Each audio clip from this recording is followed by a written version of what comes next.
Right, it's been almost a month. I've been MIA for quite a while. Me and my woman got in a little bit of a rough patch, and we kind of sorted out and fixed it and everything. But throughout that problem, we kind of had a separation, and I didn't know if I was going to stay in Texas, which I'm not. But throughout the process of our separation, us trying to kind of figure out our lives, because I mean we're 20, we don't know what the fuck's going on. I sold my home gym. I don't really regret it at all, because at the end of the day, I bought a lot of budget items of what I really wanted. So it's not too much of a like, damn, like that shit sucks. You know what I mean? It sucks a little bit, but the next couple videos would all be Planet Fitness. I am kind of making it to be a little bit of a strongman, so I can do some things here, but I'm not gonna go really in depth like I was thinking of, because at the end of the day, I'm not really happy in Texas. So me and my woman kind of came to the conclusion, I mean, it always comes down to me going back to Pennsylvania. It's my home, it's where all my friends are, it's where good work is for me, and really just to build up on what me and her have established.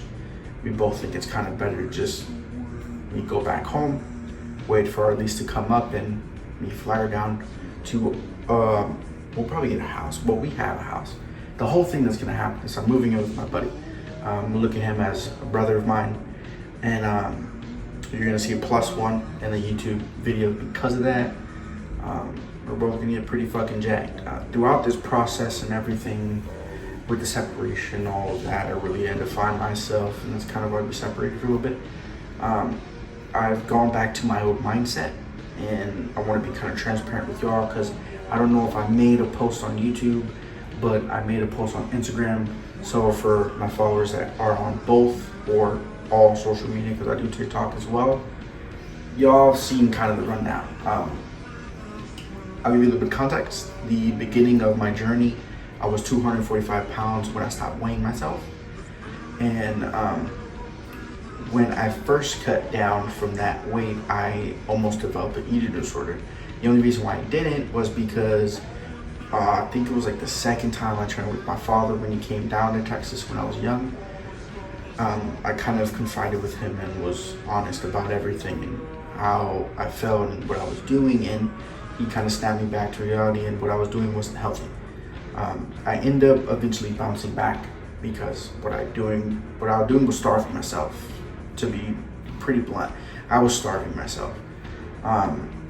So ever since then, I've kind of been very worried and very kind of loose with my cuts, because I didn't want to get in this very harsh, like, do it type of mindset and do it in an unhealthy way again.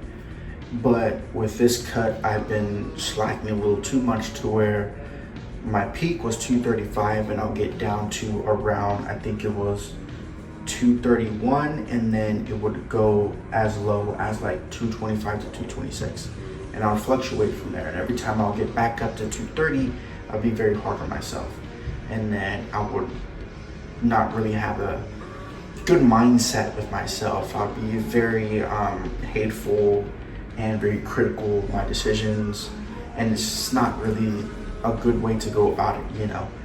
But throughout this whole thing of me and my woman figuring out what we're gonna do and how everything's gonna go, I've also bettered and went to not the bad mindset, but the mindset I used to do for my last 2 cuts, which is like RJ Cutler said, I put myself in this box, you know, this box where nothing else matters. I become very selfish, and I become very self-centered. My whole life is wrapped around this one singular goal. It is the center of my universe. And that's why every single time I would go on these cuts, I was never in a relationship. I was never talking to people. And when I was when I was really lean already, because I don't have time for that shit. Don't call me, don't text me about shit you got going on, because I don't care. And that was the bad thing, was I became very selfish. But throughout me and my lady's relationship, she's better than me as a person. So going back to that mindset isn't as bad, and I'm not as much as a asshole that I used to be. So that's what I've done, and I've gone, I think when I first started I was 231 or 232 point, no, I was 232.3, right? I remember exactly. And within a month I've gone down to, today was 219.8 or something like that. I'll put the picture right here. But we're back in it, you know. I'm fully locked in, and I'm going back down to my home, you know. I'm gonna be with my buddies, be around all my friends and my father, and I will pick up back up on doing testosterone because levels are in the gutter. They're really fucking bad.